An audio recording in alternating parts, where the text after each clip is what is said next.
guys, Jared with Stryker Boats here. We wanted to make a quick supplementary video to our setup video. This video is just going to be specific on the flooring itself. So the first thing I like to do, I grab my bow board. I place it about 2 feet back and I slide that right into place and I center that hole for the keel valve. I do the same thing with the transit board.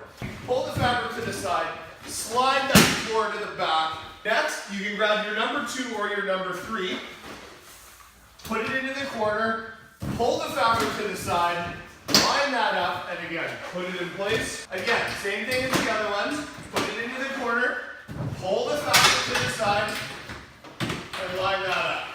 This is a part that's nice to have a partner. So, Anna, do you want to give me a quick hand here?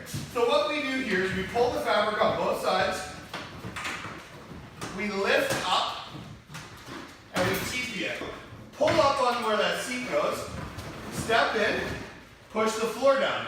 Now what I'm going to do is just have a look throughout the boat and make sure that everything looks good. Now that we have the floor in straight, what we're going to do is we're going to grab our stringers.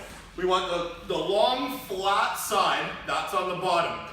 We're going to pull the fabric to the side here, and I'm going to line it up so that it's evenly on all 3 boards. Pull the fabric back with one hand. I grab that and I simply just give it a push and a turn.